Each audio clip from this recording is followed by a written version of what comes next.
L'agriculture au Congo représente aujourd'hui un secteur prometteur, malheureusement sous-exploité jusqu'à ce jour. Sa participation au PIB avoisine à peine les 4%. Malgré toutes ces difficultés, beaucoup d'acteurs ont décidé de se lancer dans ce domaine qui représente aujourd'hui l'avenir. Dans cet épisode, nous sommes allés à la rencontre de plusieurs acteurs agricoles. Mesdames et messieurs, bonjour et bienvenue. Vous regardez Jeunes Émergents, votre magazine. C'est un plaisir pour moi de vous retrouver pour ce premier numéro sur C-Direct Télévision, la première chaîne mondiale des deux Congos. Je vous laisse en compagnie de ces images et je vous retrouve tout juste après.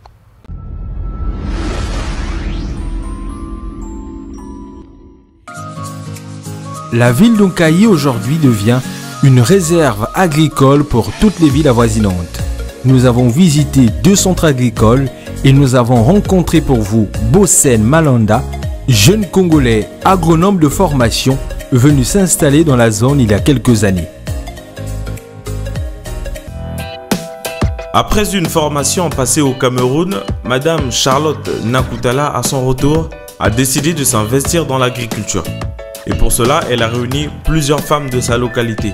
Nous l'avons rencontrée dans la ville de Kinkala. Alfred Malanda, jeune de la trentaine, est à la tête de Pilipili, unité de transformation et conditionnement du piment.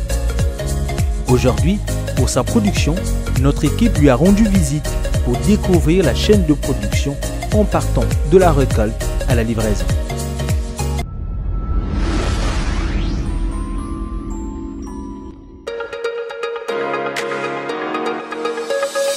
Kinkala, localité du Poul, au sud du Congo.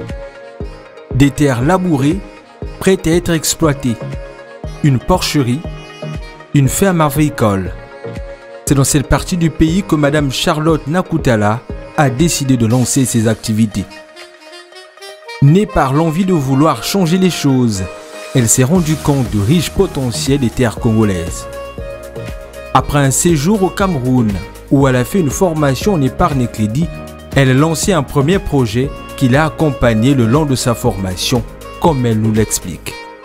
Ce projet naît grâce à la formation que j'ai eue au Cameroun, à l'IPDAC, à Douala. J'ai fait épargne et crédit et dans la formation, il nous est demandé de faire des projets. J'ai dit, mais des projets c'est quoi? Bon, j'ai fabriqué un projet. C'était un projet de savon. En fait, je voulais regrouper les femmes de Kinkala, pas de Kinkala seulement, mais les femmes en général, les femmes, pour que nous travaillions ensemble. Nous avons la porcherie, le maraîchage, bon, comment on appelle, la ferme avicole, avec les poules. Et là, nous avons commencé, c'est cette année que nous avons commencé avec l'apiculture. Aujourd'hui, c'est à travers la création d'une coopérative réunissant des jeunes femmes mères qu'elle compte élargir son projet. Nourrir, mais pas seulement. Former et rendre les femmes de cette localité indépendantes. Tout le combat de Charlotte, bien que les femmes ciblées peinent à brancher l'idée. Ayant une vision assez large, c'est en diversifiant ses activités qu'elle compte grandir son activité. C'est sur 3 hectares, pour l'instant, qu'elle a bâti son projet près la rivière Ngabanoué. Ngabanoué, nom de baptême de sa 2e coopérative.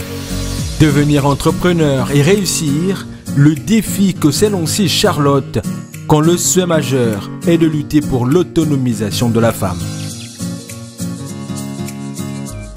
Nkayi, 4e ville du Congo, 70 000 habitants. Comme dans chaque ville du pays, c'est la couleur du taxi qui marque le territoire. Ici, c'est le jaune qui a été choisi. Pas étonnant que la population soit chaleureuse et accueillante. La ville est réputée pour avoir une terre fertile et cela place ce territoire dans une position stratégiquement agronomique. En effet, depuis plusieurs temps, Kayi devient une réserve agricole pour toutes les villes avoisinantes, d'où la naissance de plusieurs coopératives agricoles, mais également agriculteurs indépendants. Parmi eux, nous avons rencontré Bossem Malanda, jeune agronome. Après ses études, il a passé plusieurs stages en perfectionnement dans les entreprises agricoles de la place. Aujourd'hui, il a lancé sa propre production. En plein cœur du centre-ville, nous avons visité 2 centres agricoles. Étendus sur plusieurs hectares, l'activité maraîchère est la principale. La particularité, c'est que les agriculteurs n'ont pas besoin d'user de produits chimiques pour rendre la terre fertile. Le rendement attire plusieurs acheteurs, non pas seulement par la qualité des produits, mais également par les faibles coûts permettant ainsi des bénéfices aux revendeurs. Nous avons pris la route pour nous rendre à 2 heures de Kayi, précisément dans la localité de Tao Tao, non loin de Dolisie. Nous sommes allés à la rencontre de M. Dinamona, instituteur de formation qui, après sa retraite, s'est converti à l'agriculture. C'est dans cette zone qu'il a lancé sa coopérative agricole, composée de plusieurs ressortissants de la zone du Poul. Grâce à un financement obtenu de la part d'une organisation de la place, la coopérative a pu lancer ses activités. Résultat de ce premier essai, un champ de 25 hectares de manioc. Malgré tous les efforts, la coopérative a du mal à rentabiliser car la difficulté d'écouler la production se pose toujours. Je suis Dinamona Tanas Claude, je suis inspecteur de l'enseignement primaire admis à la retraite. Et actuellement, je me suis converti en agriculteur. Et il y a M. Diandinga Gilbert qui est ingénieur agronome, admis aussi à la retraite. Et nous avons créé un groupement au niveau de Tao Tao.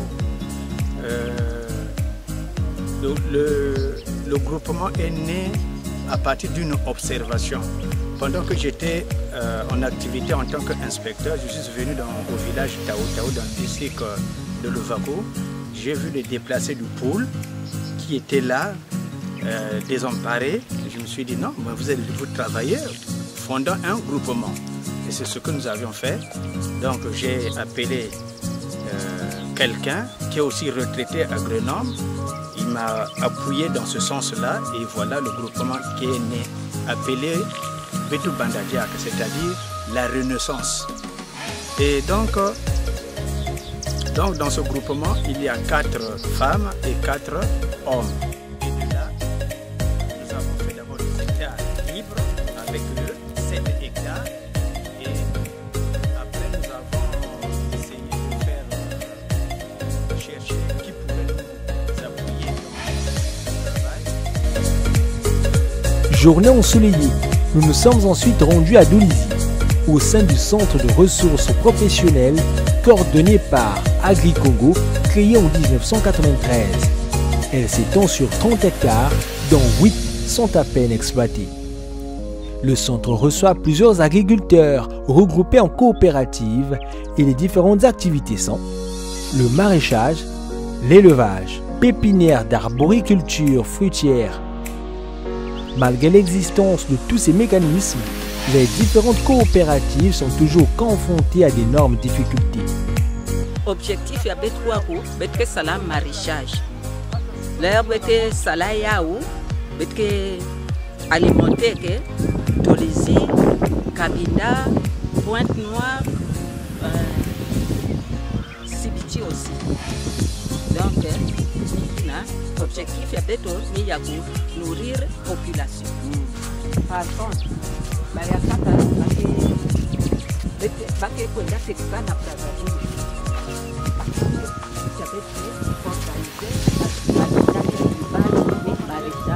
en dehors, il y a il y a quelques éleveurs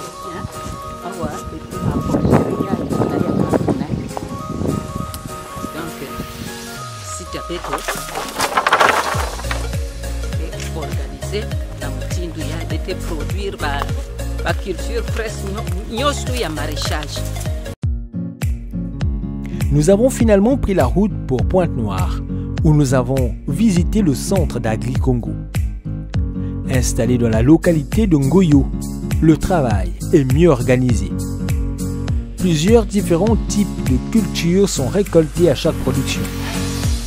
L'une des grandes particularités, c'est que le centre a mis en place une phase de formation pour chaque agriculteur afin de renforcer les capacités de chacun. Bien que les agriculteurs évoluent en coopérative, cela ne suffit toujours pas pour approvisionner le marché local à 100%. Le potentiel en matière agronomique est considérable et représente un véritable levier économique. Place à l'État de mettre en place mesures d'accompagnement afin de rendre ce secteur moderne pour ainsi renforcer l'économie nationale.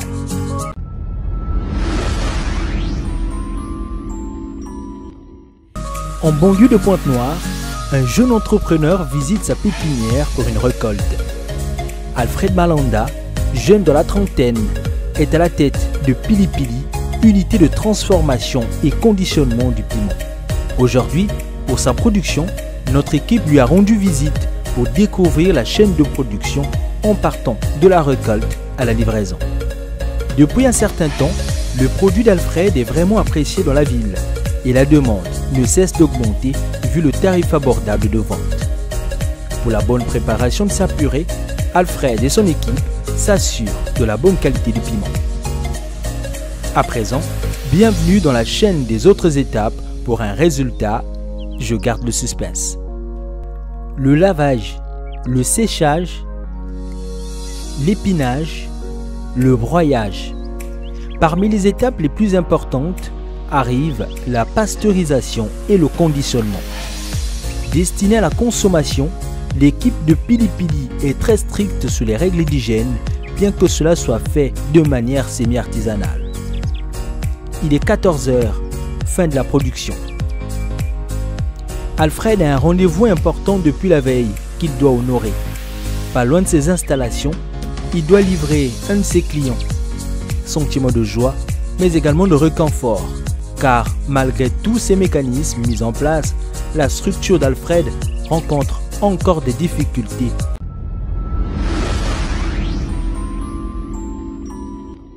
Voilà, mesdames et messieurs, Jeunes Émergents, c'est fini pour aujourd'hui. J'étais très heureux de vous présenter cet épisode. Nous disons merci beaucoup à l'équipe technique, mais nous disons merci beaucoup aussi à tous nos téléspectateurs qui nous regardent de partout dans le monde. Je rappelle que nous sommes sur C-Direct Télévision, la première chaîne mondiale des deux Congo.